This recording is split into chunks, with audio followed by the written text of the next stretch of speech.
Fala, meu povo! Professor Newton Filho na área, aqui começando mais essa aula, Religião Helênica 03, tá? Essa aula que foi pensada para os alunos do sexto ano, tá certo?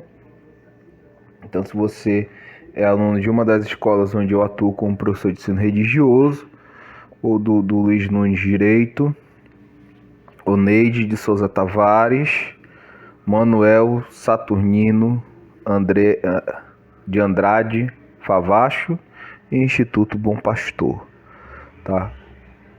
Por enquanto estou nessas três escolas. Seja muito bem-vindo, né, à nossa aula. Cada escola tem sua metodologia, mas eu busco deixar acessível a todos essas videoaulas, né? Como já falei em alguma oportunidade em alguns grupos, o mais importante é o estudo de vocês. O mais importante é o conhecimento de vocês, para que futuramente vocês possam aí ingressar num concurso público, numa prova de vestibular, numa faculdade, né? Ou fazer o ensino médio, concurso técnico na IFPA, né? Bom, são desejos nossos para vocês, né? E por isso nós trabalhamos para dar uma boa aula, um bom ensino. Então vamos lá, vamos deixar de enrolação, vamos falar sobre religião helênica, religião da antiga Grécia. Terminamos a última aula falando sobre os principais deuses, né? Havia um conselho, eles eram os principais, assim, porque havia um conselho dos deuses, né? Que eram de 12 deuses e tudo mais.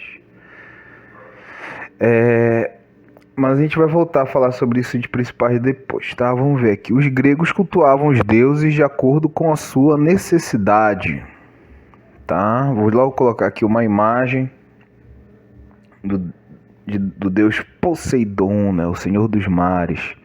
Como cada divindade regia um elemento da natureza ou da vida, prestavam-se cultos a estas para se obter seus favores na área de atuação. Alguns deuses eram cultuados por questão de afinidade, de personalidade ou por tradição familiar, tá?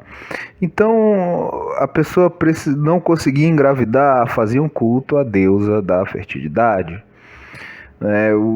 A pessoa era pescador, né? Fazia um culto ao deus Poseidon, senhor dos mares, tá? Era um comerciante, fazia um culto a Hermes, entendeu? Às vezes se misturava Deus. Eu falei sobre a diferença de Ares, o deus da guerra, e de Atenas, né? Atenas simbolizava a guerra naquele sentido mais estratégico, né? É mais elaborado, estratégia de guerra. Ares já simbolizava aquela guerra mais bruta, mais violenta, o combate em si, né? Então, eles eram cultuados assim, de acordo com a necessidade da vida, de acordo com a tradição familiar. Acredita-se, né, alguns historiadores defendem a ideia de que a Poseidon era o deus mais adorado na Grécia. Por que Poseidon? Porque era um país, né, eram cidades litorâneas, né? Então a pesca e o comércio por meio dos mares era muito forte, tá? Então isso leva alguns historiadores a defender a ideia de que Poseidon era o deus mais adorado, tá? É curioso, algumas pessoas se deparam com isso e não entendem de cara, mas é mais comum do que se espera. Assim, se Zeus é o Deus supremo, por que ele não é o Deus mais adorado? Né? Se ele é o Senhor dos deuses, por que ele não é o Deus mais adorado? Assim, normalmente esses deuses, esses senhores dos deuses, eles não são tão destacados nas religiões. Uma das explicações é que assim, tipo, são os deuses da criação. Eles criaram o mundo e pronto. Eles não estão criando mais nada, né? Então não tem por que adorar eles. Você adora em respeito e tudo mais, né? E isso vai ser em várias religiões, até no cristianismo. Eu sempre faço essa comparação com meus estudantes. Você tem a figura de Deus o Pai, Deus o Filho e Deus o Espírito Santo. Tá? Os três seriam um, né, na visão cristã. Tá bom, beleza. Se você for pegar, por exemplo, as igrejas católicas, cada igreja tem um padroeiro daquela igreja, né? Tem um nome daquela igreja. Você vai ver um monte de igreja com o nome de Jesus Cristo, de Jesus, né? Nosso Senhor crucificado, Jesus menino. Você vai ver um monte de igreja com o nome de Espírito Santo, mas poucas igrejas católicas com o nome de Deus o Pai. Pouquíssimas. Eu já ouvi de umas duas no Brasil, assim. Entendeu? Comparado a um número com o nome de Jesus, com o nome do Espírito Santo. Outro exemplo, você tem, por exemplo, a festa do Natal, a festa cristã do Natal, que é voltada para o nascimento de Jesus. Você tem a festa do Pentecostes, né, que é voltado referente ao Espírito Santo, quando ele batizou com línguas de fogo os apóstolos. Mas você não tem uma festa a Deus o Pai. Pode falar, não, professor, mas todo culto, né, todo culto que a gente faz é a Deus, né, Deus o Pai. Sim, mas se você tem uma festa para o Filho, se você tem uma festa para o Espírito Santo, pela uma visão lógica, você deveria ter uma festa a Deus o Pai. E não tem. Isso é mais comum do que a gente imagina e a gente nem percebe na nossa própria religião, né? Daí o estudo das religiões, até para nós nos compreendermos, né, no nosso cotidiano, na nossa vivência.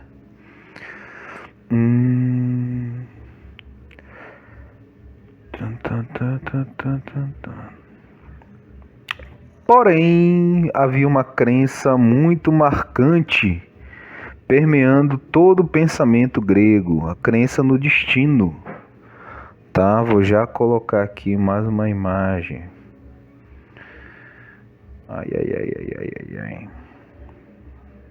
Tá, vou colocar a imagem das parcas, moiras, parcas ou moiras. Tá? Havia uma crença muito forte no destino. Deixa eu fechar umas outras janelas aqui que tá me atrapalhando.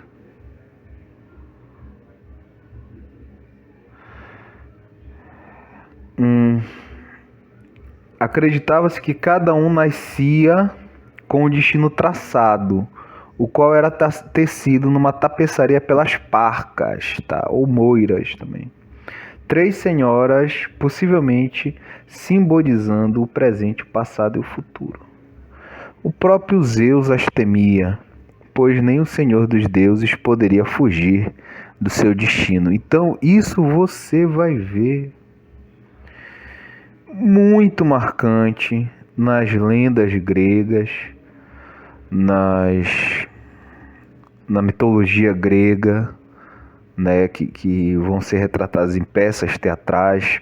Depois, muito da cultura grega foi resgatada pelos árabes, pouco se fala isso. E na literatura árabe você vai ver muito isso, que não dava para fugir do seu destino, por mais que não seja algo que você vai ver na religião islâmica, né? Você não vai ver isso tão forte no islamismo, mas na literatura árabe direto, influência dos gregos, né? Eu li um livro de Páscoa, é uma coleção longa, né? As Mil e Uma Noites, e você vê muito isso. Uma vez eu estava discutindo, e essas discussões de internet, antigamente eu parava para fazer isso, hoje em dia eu não paro mais, não leva a nada. Aí veio um cara dizer que as Mil e Uma Noites elas eram mitos gregos, era totalmente grego. Eu falei, cara, você nunca leu não, né? E não respondia. Você já leu? Não, porque tal pesquisador fala assim, mas você já leu as Mil e Uma Noites?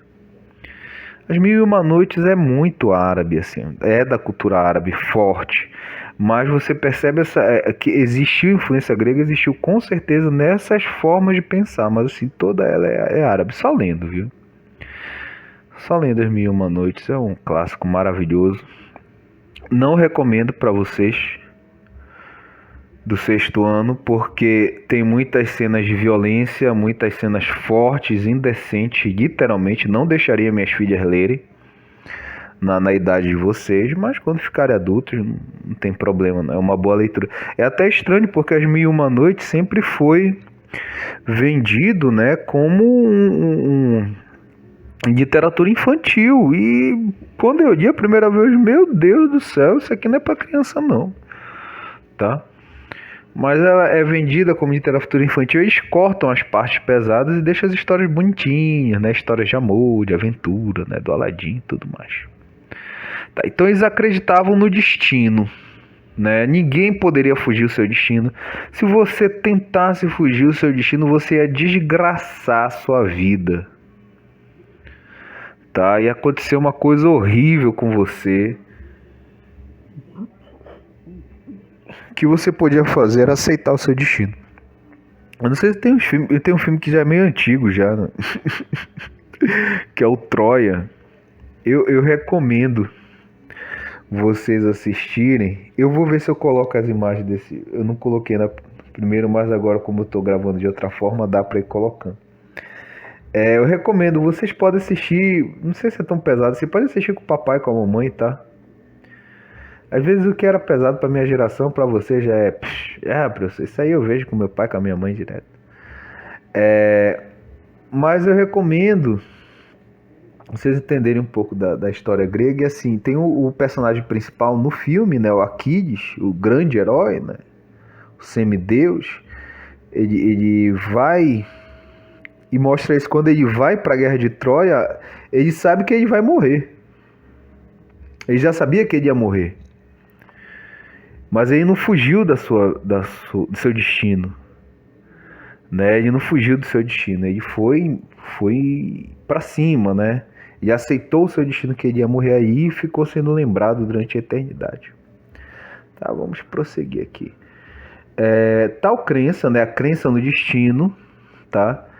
Era refletida na consulta aos oráculos. Colocar aqui a imagem dos oráculos. Tá? Colocar aqui a imagem do Oráculo de Delfos, né? Famoso aí, tem as ruínas ainda, tá? Até hoje tem as ruínas lá. Quem tiver oportunidade no futuro de visitar. Os oráculos eram pessoas as quais se acreditava o dom de prever o futuro. Além deste indivíduo, o oráculo envolvia locais e rituais para acontecer a predição. Então vou colocar aí mais uma imagem que simboliza esse ritual, né, de predição do futuro. Tá bom? Como acontecia esse ritual de predição do futuro.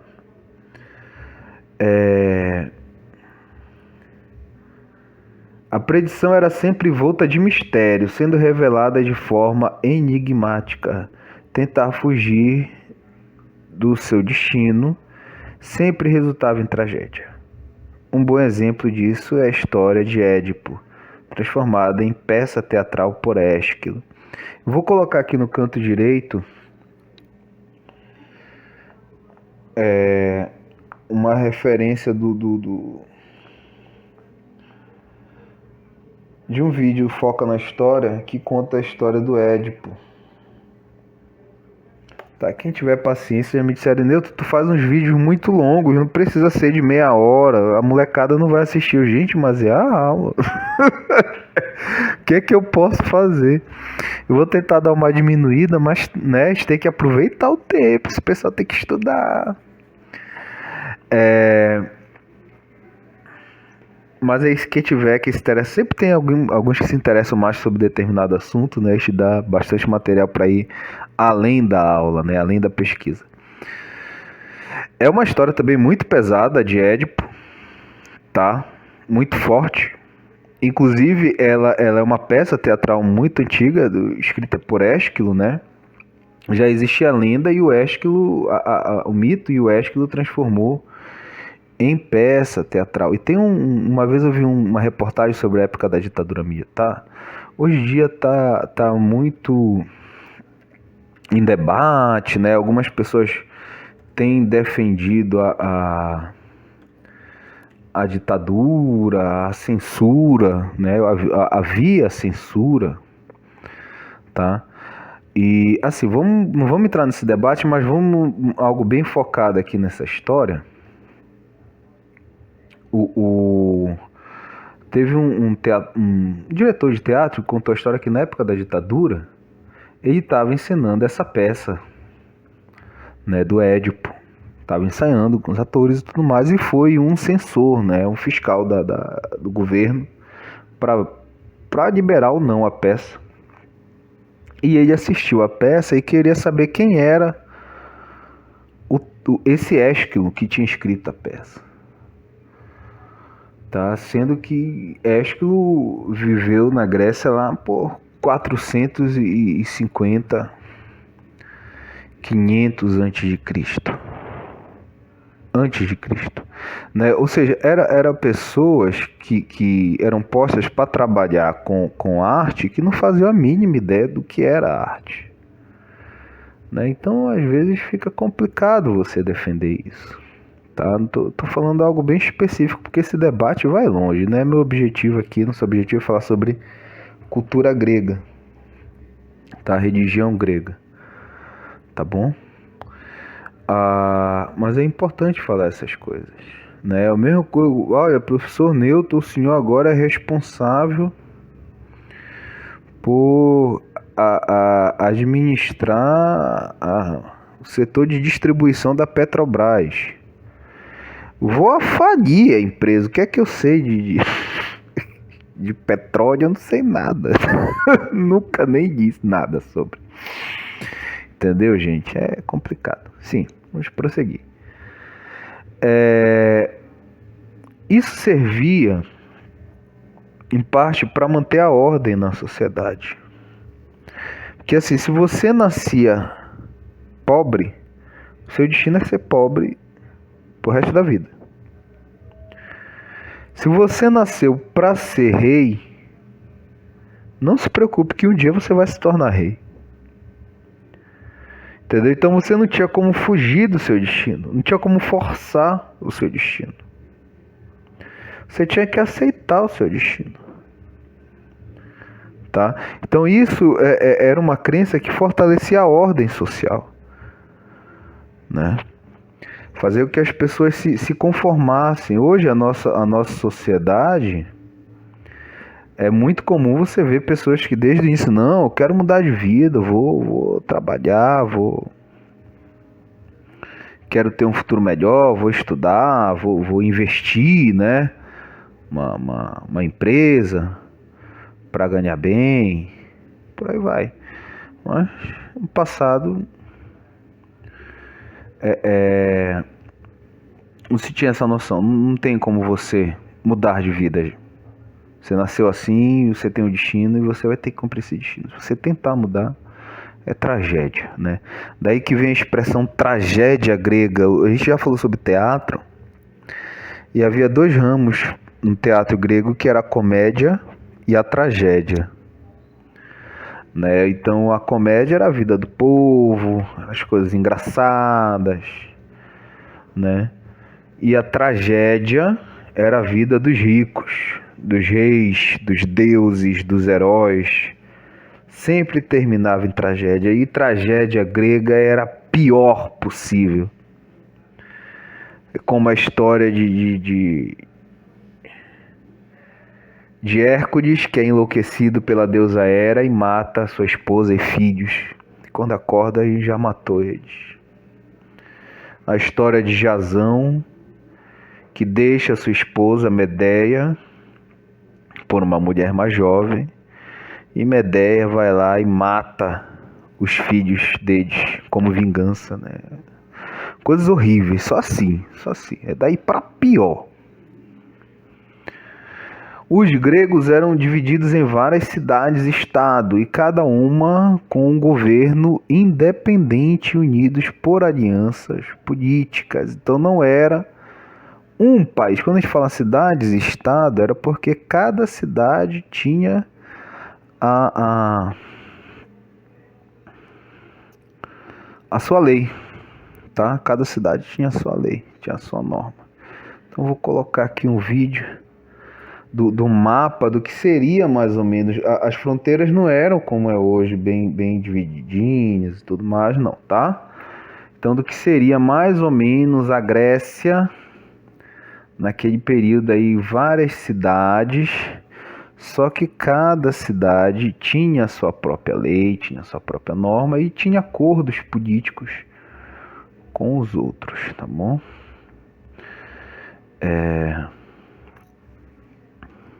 Compartilhavam gosto pelo conhecimento, a filosofia e pela arte. Sua religião exercia grande influência mesmo sobre a filosofia. Podemos constatar isso no pensamento de Aristóteles e seu livro Política, que defende a ideia dos escravos já nascerem propensos aos trabalhos braçais e os cidadãos gregos aos trabalhos intelectuais, completando-se assim. Então, primeiro vamos fazer um adendo aqui. Normalmente no Brasil, quando a gente fala de escravidão, a gente já direciona o nosso pensamento ao povo negro, né? E na Grécia não era isso, tá? Essa escravidão, a escravidão do povo que foi escravizado na África e trazido para o Brasil já escravizado, ou já nascia escravo aqui, né? Filho de escravos, é própria da nossa história aqui, tá? Na Grécia, eles escravizavam os povos ao redor. Inclusive, o contato que eles tinham com os povos negros era no Egito. Né? Eles iam para o Egito para estudar no Egito. Né? Muito da cultura egípcia se guardou pelos gregos. Né? Eles iam no Egito para estudar com os egípcios. Os egípcios já tinham conhecimento de matemática, de arquitetura,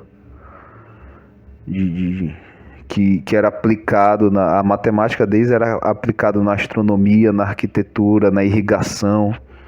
Então eles tinham um conhecimento muito vasto, né? E os gregos iam lá para estudar isso. E era isso que eles chamavam de filosofia. Filosofia era o amor pelo conhecimento. Né? Então na época envolvia matemática, envolvia música, envolvia medicina, entendeu? Depois que essas áreas de conhecimento foram se separando da filosofia. Agora vamos deixar uma coisa bem estabelecida aqui, tá? Filosofia não é religião, a filosofia é um conhecimento racional, inclusive ela se diferencia porque ela não é baseada em nenhuma crença.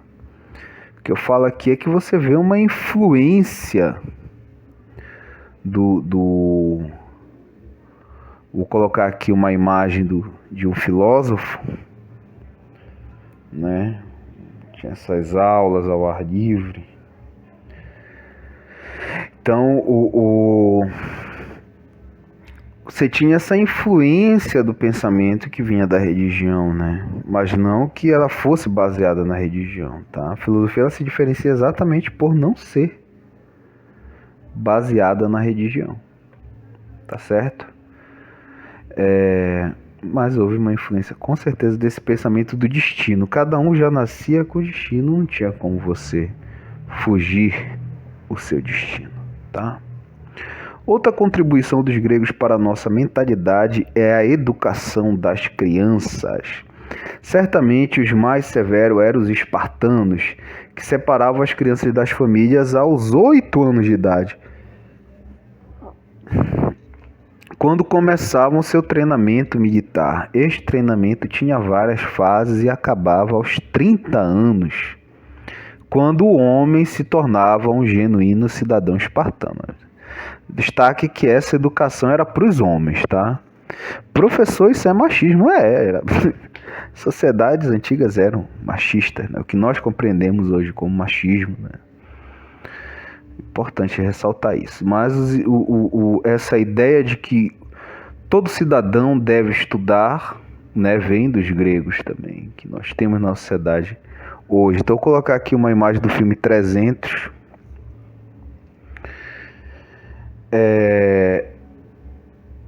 uma criança sendo tirada. Essa criança ainda tá grandinha. Esse menino não tem 8 anos. Eu tenho, né? Eu tenho pra mim que ele deve ter um pouco mais do que 8. Entendeu? Eles eram retirados, e até certa idade eles iam se virar na mata, iam aprender a caçar, né, a roubar, a improvisar um abrigo. Não que Esparta criasse ladrões, sempre importante ressaltar isso. Mas vamos imaginar que vocês devem ter uns 10 anos, 11 no máximo. Você estaria no seu treinamento no meio do mato, escondido. Você tem que garantir o almoço, porque ninguém vai te dar. E aí você viu um pastor passando com as ovelhas, né? As ovelhinhas, pastor mesmo. Passando com as ovelhinhas, e aí você esperou o pastor bobear, foi lá numa ovelha e crau, né? Trouxe pra você. Era isso que eles aprendiam. A se virar mesmo, entendeu? Do jeito que desse, né? E aí até quando ficavam maiores já iam aprender o combate. Se não me engano, dos 12 aos 22. Eu aprendi o combate, e depois dessa fase de combate, de luta corporal, de organização, né? Em tropa, eles iam para a fase mais teórica, né, onde eles iam aprender estratégias de guerra, onde eles iam aprender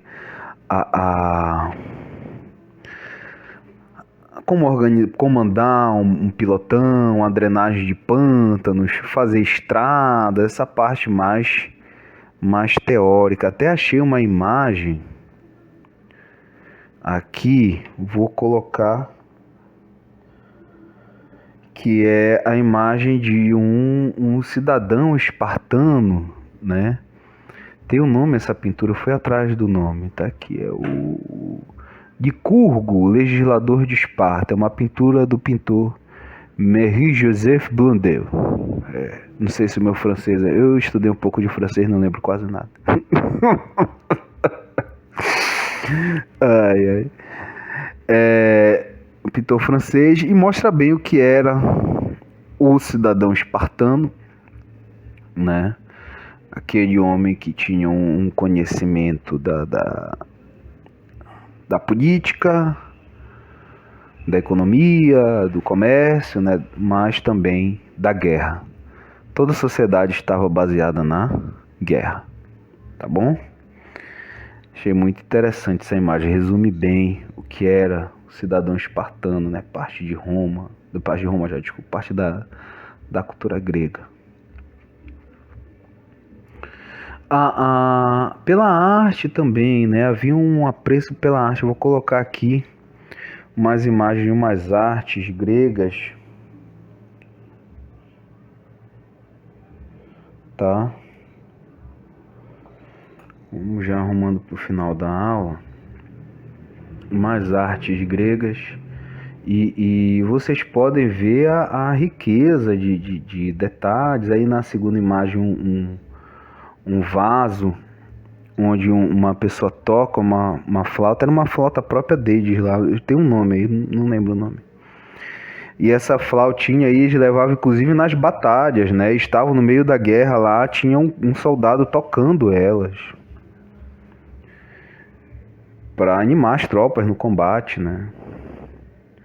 E a terceira imagem de uma festa grega. Eram muito comuns essas festas, esses banquetes, essas celebrações. Eu comparo muito ao carnaval aqui, né? Algumas festas eram da elite, inclusive o Aristóteles. Eu fiquei meio confuso na faculdade. Eu perguntei pro meu professor, né? Até hoje eu lembro a resposta. Perguntei, tem hora que o Aristóteles elogia as festas, tem hora que ele critica. E fala, não, porque tinha as festas, né, da elite, dos ricos, e tinha do povão, né? Então essa do povão ele criticava, né? E tinha esse pensamento elitizado aí, tá? Carnaval. Acho que a melhor comparação é o nosso carnaval aqui. né, que não deixa de ser um espaço das artes, né? Música, dança é arte e tudo mais. Você considerar que hoje você põe vamos falar, o teu vizinho põe um pendrive na caixa de som, a caixa de som fica berrando, fazendo um som horrível o dia inteiro, que ninguém nem consegue ouvir direito. Na época não, na época você tinha cantores tocando os instrumentos, né? Pessoas que viviam da arte e estavam ali tocando, né? Fazendo uma apresentação. Então tem toda uma diferença, tá? Por favor, vamos considerar isso.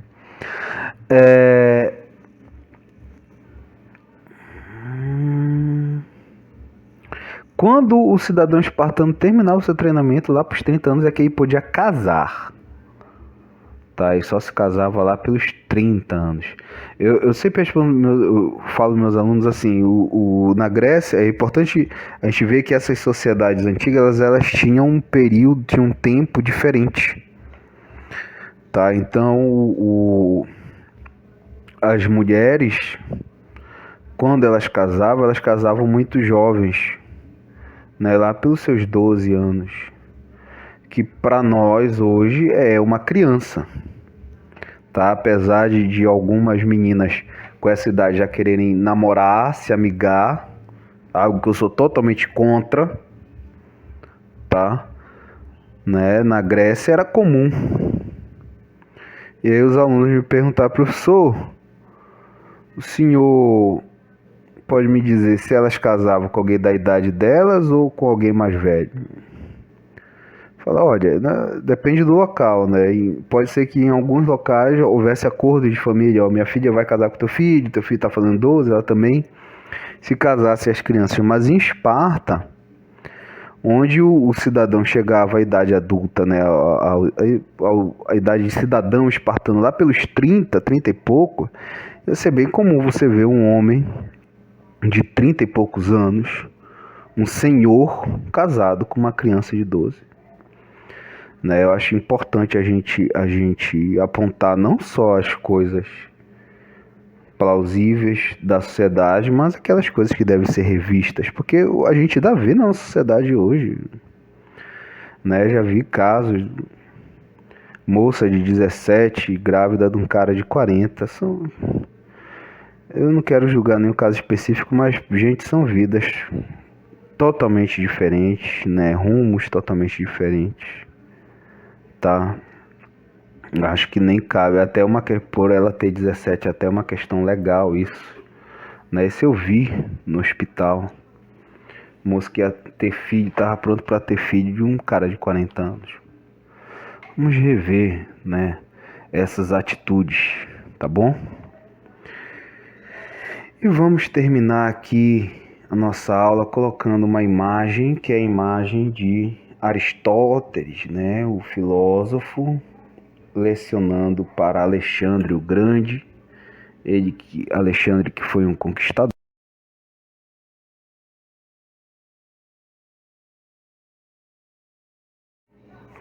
Alexandre que foi um conquistador, desculpa a falha aí, tá?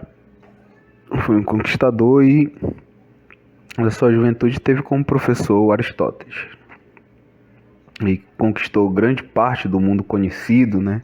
E quando ele chegou à Índia, olha só que história interessante. Quando ele chegou à Índia, ele se deparou com algo que ele nunca tinha visto na vida, que foi um elefante, né? Não tinha na região dele os elefantes. E aí ele mandou de presente para Aristóteles um elefante, olha só. E imagina, né? Você depois de idoso, né? Que Aristóteles já devia estar velho, receber de presente um animal que você nunca viu nada parecido. Entendeu? É uma coisa incrível, grandiosa, né? Hoje em dia a gente já viu de tudo pela internet, né? Às vezes a gente vê, é raro a gente ver um animal desconhecido, mas Aristóteles teve esse privilégio aí na sua velhice. Tá bom? Terminar aqui com essa imagem, que é a imagem do mestre e do aluno, tá? Para nos inspirar aí a continuar nos dedicando aos estudos, né? Continuar eu enquanto professor ensinando e aprendendo, Qualquer dúvida, deixe nos comentários. Qualquer acréscimo, deixe nos comentários, nos grupos. Algumas escolas vão para o Google Sala de Aula agora. Deixe comentários lá, sugestões para o nosso trabalho. Eu recebo muitas sugestões, aceito todas, né, que sejam aplicáveis, claro. Tem algumas que não dá para fazer, mas aceito, ouço todas, né? Ouço todas. Às vezes não dá para aplicar na hora, mas a gente vai tentar futuramente, tá bom? Forte abraço. Não deixe de acessar o link abaixo para preencher a frequência de vocês, tá bom? Beijo e tchau!